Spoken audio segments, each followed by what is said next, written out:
Dado construction is definitely one of the best ways to build wooden stands because all that weight is just running right down the legs. It's perfect. It's the perfect way to do it. Wanting to maximize the space here in the fish room, dado style racks. You're gonna wanna watch this. This is super strong. Let's do it, guys. All right, so the first thing you wanna do is you wanna grab the legs for the project and put them all together like you see here because it makes cutting much easier. Then you're gonna go and measure where each board is gonna go across. So this right now, we're measuring to cut the dados out of the legs. Now we're rocking and rolling with the chop saw.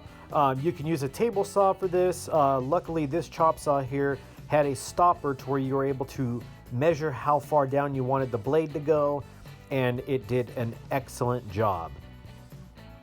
As you can see, it does take some time, but again, this is super solid, strong construction.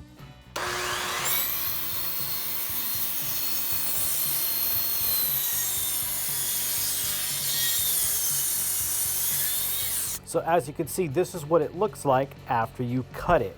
Then you're gonna go and grab a chisel and you just start breaking all of those small pieces out of the legs. And this is the dado. This is probably one of the funnest parts of this whole build, is listening to the way it sounds when you're using the chisel to pull those little chunks out. So this is what you're going to do on all the sections that you decide to dado. If you want to build a triple rack, you're going to have 3 sections of dado. If you're going to do a double rack, you're going to have 2 sections. So it just depends on how many shelves you're going to have for your project. And yeah, you want to go and cut them as close as possible so that you can easily break them out like you see here. So the depth that you set on your saw when you're cutting your dados out is the thickness of the 2x4. So not the 4 side, the 2 side, if that makes any sense. Because you want to cut it deep enough to where that 2x4 is going to sit in there perfectly. You want it nice and snug. All right, so we got all the cuts done. And now we're going to use files to file it down and make it smooth. One mistake I made, which luckily isn't going to cost me much, is I forgot to put the stopper on, so it started to go down past what I had it set as. I got lucky. But yeah, so we're gonna go ahead and with a file, we go with the coarse one and then the fine one. You're just gonna go like this, just to smooth out the rough edges.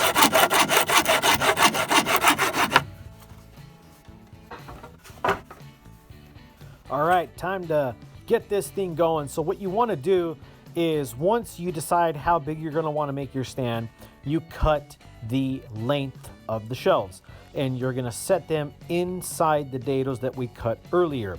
Now, what's really important is make sure that you always pilot hole before you put the screw into the lumber, because you don't want to crack the lumber. Very important to pilot and then put the screws in. As you can see here through this video, when I was using the yellow cordless drill, that is when I was piloting the holes, and then the corded drill was when I was adding the screws.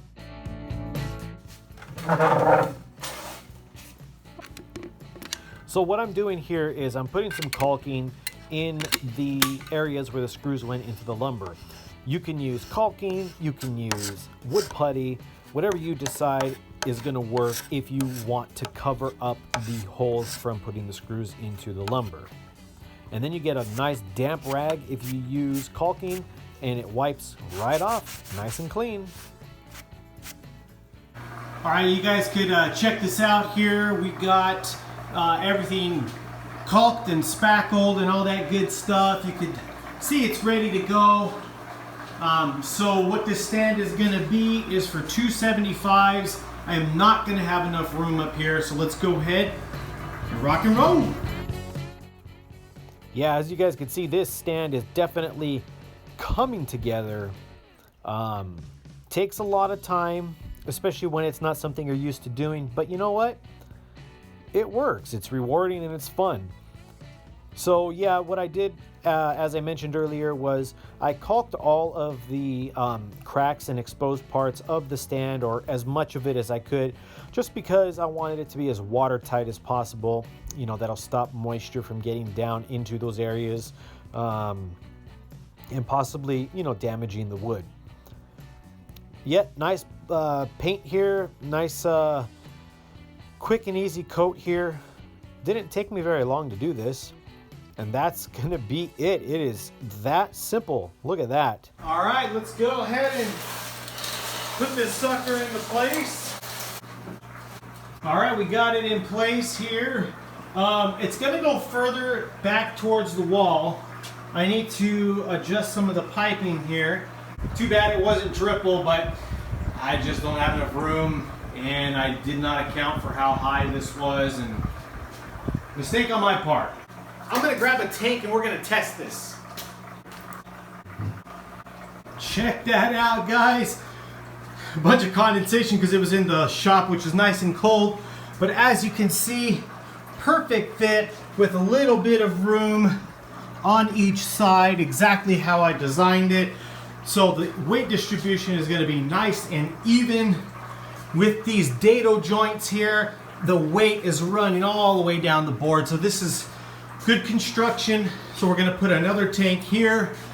And like I said, I believe I mismeasured up here. So with my space, I'm gonna actually have to modify this stand.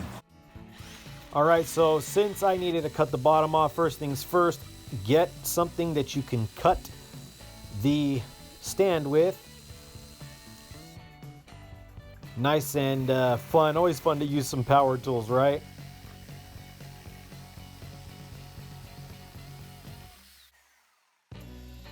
All right.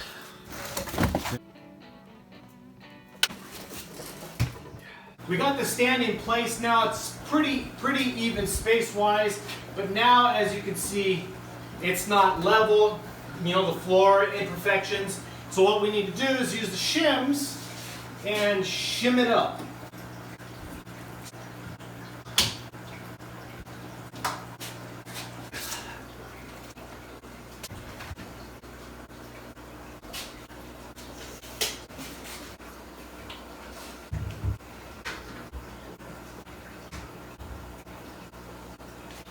What I did was I added a piece of foam board here on the bottom because it wasn't perfect.